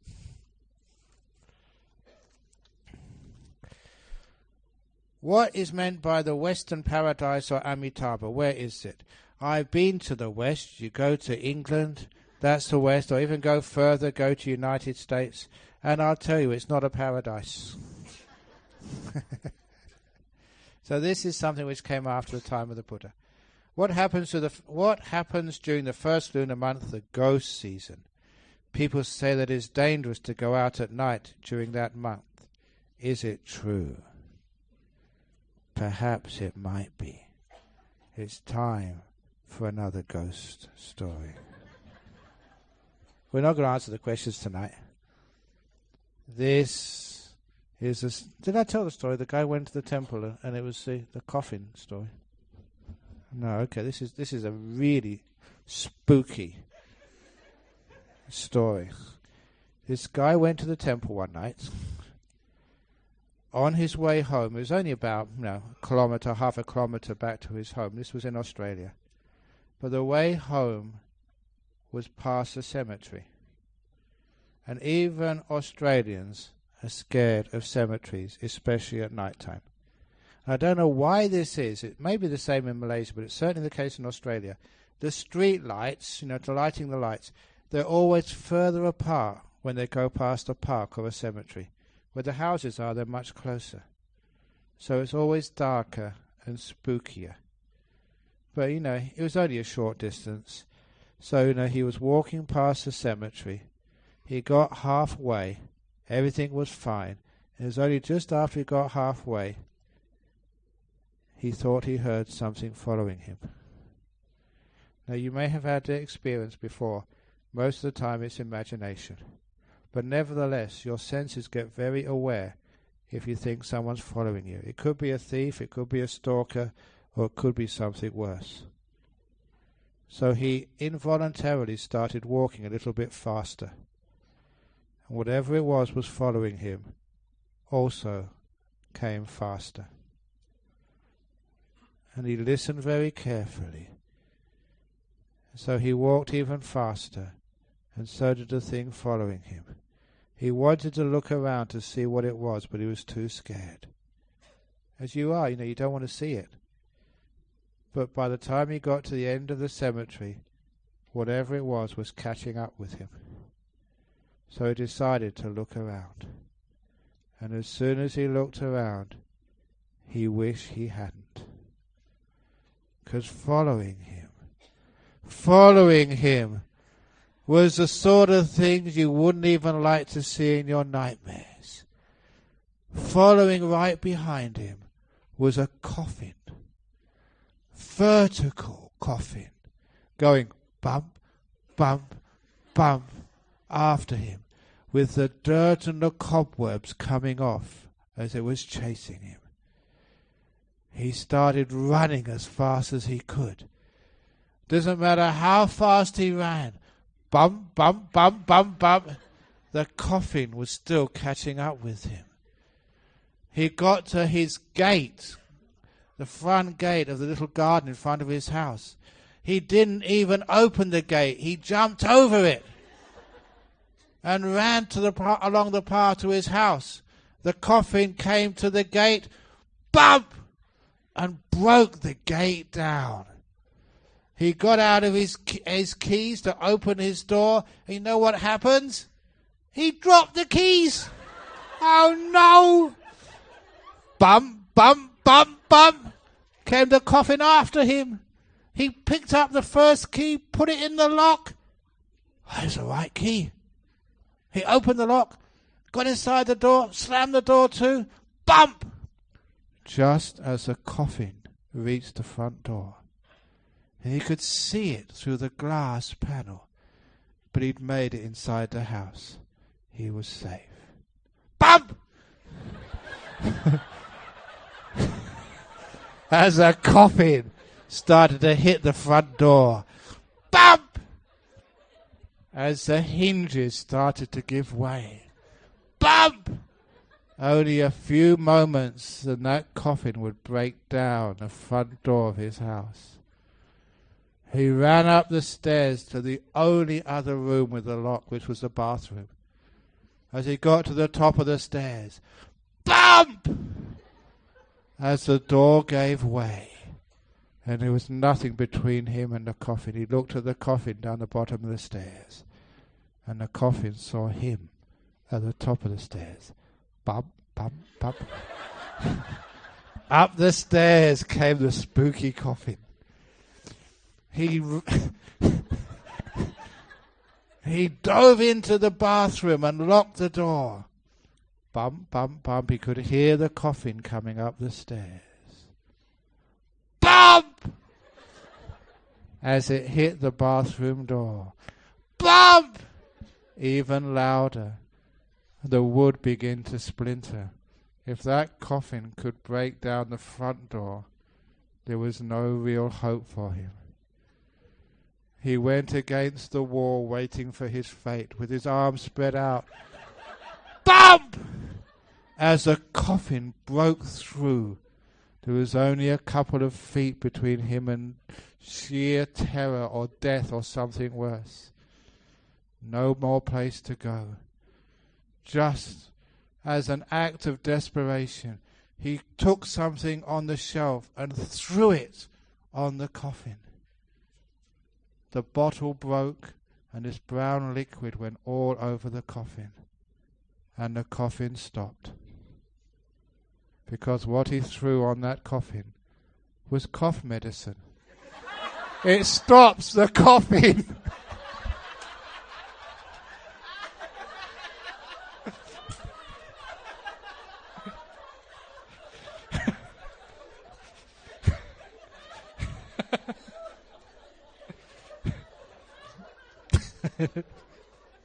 So it says on the bottle, cough medicine stops all the coughing.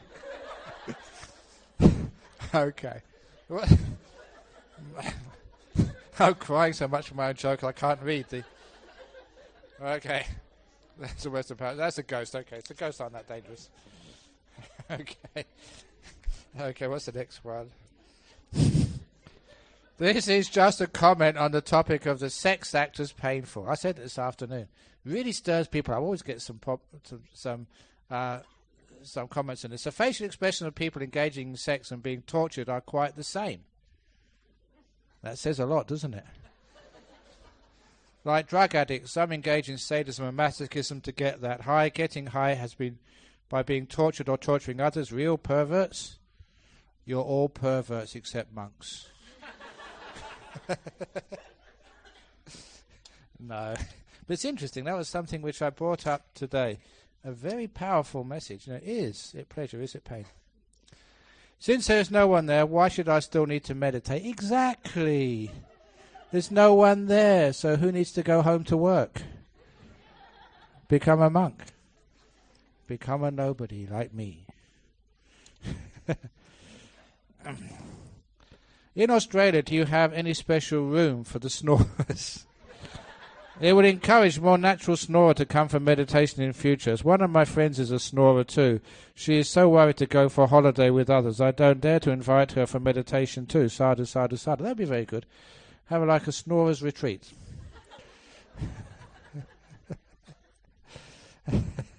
No, that's why in Australia, in my meditation retreat centre, everybody has their own room. So you don't hear the snorers. They can happily snore in their own room, and you can get into jhana in your room. Happiness at last. Perhaps as a snorer you can get a job. Get a job in Guantanamo Bay. After a couple of days living with you, the terrorists will confess anything.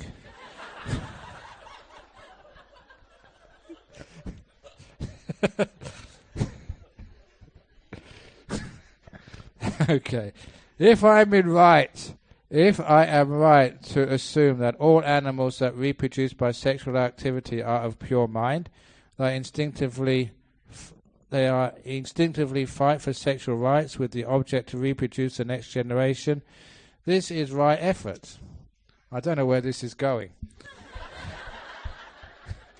If human beings have sexual activity for that purpose and pleasure is only coincidental, would it be still against the precept? Not a serious question, just for laughs. Well, if you think like that, then you must be an animal. Because that's what it said at the beginning. Animals fight, and that's natural. So if you want to be like animal. But dear Ajahn, what is Buddhist stance on social justice and politics? We read Burma's monks did something to protest the government. Some Tibetan and Vietnamese monks set themselves on fire as peaceful demonstrations, but I doubt these really work. Any suggestions to non-violent strike and Buddhists can do to bring about social changes when the government is corrupted and some evil regime, e.g., I won't say what's on here, I get into trouble, when some regimes are in power? What should you do for evil regimes if you are a Buddhist? Now, one of the things is you do have your democratic rights. You put those regimes in. And a lot of times people vote for corrupt regimes because they promise you things. They promise to give you what you want, less taxes, more benefits, and you know they can never do that. That's why the way that we elect our governments is fundamentally wrong. We elect people on what they promise to do for us. So whoever gives the best promise gets our votes. And that encourages people to make promises they can never keep, which is why politicians in all countries break their promises. So instead of doing that, I like the system which was used in ancient Rome, where people were elected on what they've done in the past, not for what they promise in the future. Because at least you can find out who is honest and who is competent. As someone pointed out, how would you elect a CEO of a company? Would you get a number of candidates and who promised the best? Or would you check out who had the best track record? And it's the best track record. So politicians should be elected on past performance, and they should not be even allowed to promise things for the future. Because all promises are of a future whose we don't know what's going to happen next. The economy, the social situation, even the geopolitical situation changes so fast that governments who make promises and try to keep them will not be able to adapt to the circumstances as they change. So as a monk, I see that politicians should not be asked to promise for the future. You should elect them on the competency which has been shown in their past behavior. And then we won't get so much corruption. But as for social action is concerned, this is what a monk can do. He can give some nice advice, see things from a different way, so that people can be encouraged to choose governments in a good way. But as for monks doing social action, the Burmese monks were not protesting against the government. I know many of those Burmese monks. The reason they were protesting in Mandalay because the soldiers were taking all the food. There was no food left in the market for anyone to eat. It was a hunger strike because people were poor. So it was nothing against the government. It was just against, please, we need food. But then it got taken over by other political motives. It had become an anti-government protest. But it started off just as simple, the people are hungry. I read Lobsang Rampa, the Tibetan monk's third eye, and many others. Please tell us precisely what the third eye is. I've got 4 eyes. So third eye must when somebody has a monocle. No, people think the third eye is what happens in here. There are such things as psychic powers, but sometimes people call it a third eye, but it doesn't exist in an eye. This is just psychic powers which sometimes happen through deep meditation. So that's a bit of fluff and nonsense. What is astral travel, and does it happen in the jhana stage? Not in the jhana stage, but sometimes pre-jhanas people leave their body. But it's a waste of time because, it's much easier, instead of leaving the body through astral travel, just walk there. It's much more comfortable. Except there was one guy, he could astral travel, and he learned that when he was a kid in Yugoslavia. There was an operation happened. He was outside of his body, a near-death experience, and he, even though he was a young boy, he knew the doctors were looking in the wrong place. He just willed them to look in another part of his body. They saw the problem. He got healed, and from that moment on, he could astral travel. But just because he was astral traveling didn't mean that he was a good guy, because I saw him in prison. He was put in jail for something he did. But he never minded being in jail. It was okay being in jail. Whenever he wanted to leave, they couldn't stop him. So he told me he used to go to nightclubs. He used to go and watch movies, with his astral body. So they checked up on him. His real body was still in the cell, but his astral body was really somewhere else. So he didn't mind being in jail. So it does have benefits if ever you have to go to jail. That's a true story. Burning of joss sticks symbolizes virtue, but the resources of the world are dwindling, and burning contributes to global warming. So under present conditions, would it be more virtuous to promote the stopping of the burning of all incense? I reckon that's fine. So sometimes in these temples we have electronic incense. You just press the button and they light up at the top. Is that a good idea? No, but people are so angry at the burning of incense, that's why they call themselves getting incensed. So that's a terrible pun, isn't it? Anyway, I'd better stop before I go any further. So you don't have to burn incense. It's much better to be a good person. I get loads of vivid and colourful dreams with strong emotions that come up during the retreat. Write them down and send the script to Steven Spielberg. In daily life, I seldom have that many dreams. Is it a relief of emotion or a cleansing of karma of some sort? It's usually just a letting go of some of the emotions, old baggage which comes out in dreams. So if it happens, just let it come. A friend of mine who has meditated for some time and since then developed the power of foreseeing things. Not all are accurate, but the bad things which he foresees very often come true. Paranoid of this, he stopped meditation. Then what should he do actually? Can Ajahn advise? Yes, sometimes that people apparently do see the future, but a lot of it is uncertain. So you really don't know unless it actually happens. So you can't trust those things. So if it's causing a person a trouble, it's very easy to stop. I should have actually said this in the mindfulness talk. I'll probably talk about it tomorrow. You can do things called programming your mindfulness, which means at the beginning of the meditation you give instructions, say, I will not see anything of the future. I will not see anything of the future. I will not see anything of the future. You put that instruction in at the beginning of the meditation and it actually works. So any problem you have in the meditation, such as, say, getting afraid when a nimitta comes up, I will not get afraid when the nimitta comes up, I will not get afraid when the nimitta comes up, I will not get afraid when the nimitta comes up. Repeat it to yourself 3 times, as mindful as you possibly can, and that works. You know, you actually change habits. If it's during your sleep and you have nightmares, you know, you have sort of bad dreams, you say, I will not have bad dream, I will not have bad dream, I will not have bad dreams, slowly and carefully, just when you go to sleep tonight. And it's amazing how effective that is. A little self-suggestion, self-hypnosis, and it really does work well. Okay, last question is another smiley face. Can you please explain the difference between Ajahn, Venerable, Reverend, Prakru, etc.? Okay, these are just titles they give to monks. And we like sort of funny titles because sometimes the old titles, Prat is just a Thai word, means venerable. Ajahn just means teacher. Reverend is like the word they use for priests, and so they give it to monks as well. Prakru is a title which Thai monks get. Sometimes it's Chao Kun.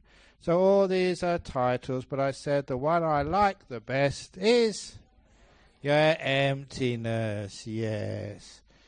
But it's amazing how fat and emptiness can be. So you can call me your fatness. Is that good? Your fullness. How about your roundness? Your roundness, Ajahn Brahm. There is a sincere question to seek deeper understanding. Okay, last night's unfortunate view that a female body may not achieve awakening. What did the Buddha teach on misogynistic patriarchy energies? He said that's unskillful, that's unwholesome, you don't need to do that. He was very good on that because he made a point when one of the kings got a daughter and was upset. I wanted a son. And he said, no, the daughters can be very powerful. They're wonderful. They can do everything a man can do. So he was actually saying a few times, talking up that sort of an equity between men and women. He managed to make sure that women could also become nuns. Just like the monks become, just like men become monks. I'm getting tired, I better be careful. So the Buddha was into equity and fairness. Didn't really matter who you were. The chanting, for example, during our morning pujas are singings, rising and lowering of tones brought by rising and ebbing of waveforms. What's the big fuss? All the Buddhist traditions have them until they become not okay. There's singing and there's chanting, and the chanting is different from singing. Do you want to start doing hip-hop for the morning chanting? That's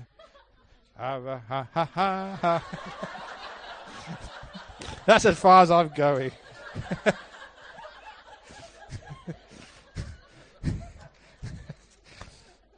What is the Buddhist view of your view on numerology, feng shui, horoscope? Please advise. Thanks. One of my friends had trouble with his marriage. He tried everything. I couldn't help him. He got a feng shui master. And the feng shui master said the furniture was wrongly arranged. And that's what he said. And so my friend rearranged the furniture. And I asked him, did it work? He said, it worked perfectly. I rearranged the furniture. Now I've got no more problem with my wife. When she was out shopping, I rearranged it all against the door. Now she can't come in. And there's no more any problem. That's a feng shui joke. One more question. Really, this is going to be the last question. Dear Ajahn, who came up with the Abhidharma teacher? The other Abhidharma teachings, thank you. That was a lot of monks who tried to actually try and explain the Dhamma in a methodology, in an organized way. It's too late to say methodological. In an organized way.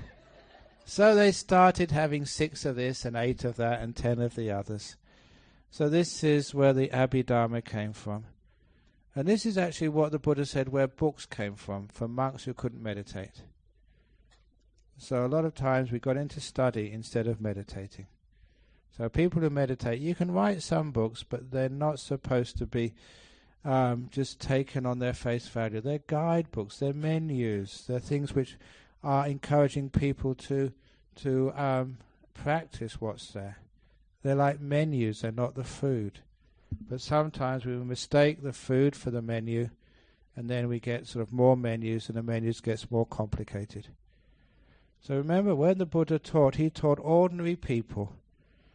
People who had hardly any education, from people who were physically deformed, crazy people like Patachara, murderers like Angulimala, prostitutes like Ambapali, ordinary people, and they all became enlightened arahats. So you didn't need a university education to become enlightened. But sometimes the Abhidharma is so complicated that only sort of really intelligent people can sort of understand it.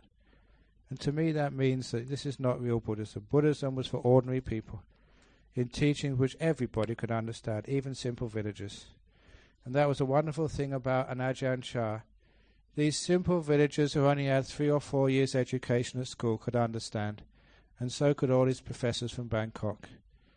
And all these crazy Westerners who went to Cambridge, they could understand it too. And so it's amazing, his skill. And that would be the same skill of a Buddha. All levels of society, they could understand what's being said. So, that is the talk for this evening. There's a few questions which haven't been answered. But it is now 10 o'clock. So, it is late. It is a time when monks should go to bed. So, we now do the sharing of merits. And after the sharing of merits, we can do the 3 sadhus. Ida meya tinang hotu sukhita hontu yatayo. Ida meya tinang hotu sukhita hontu yatayo. Ida meya tinang hotu Sukhita hontu yatayo. Sadhu, sadhu, sadhu. Please be careful if you walk home past the cemetery tonight. Bump, bump, bump. Good night, see you tomorrow.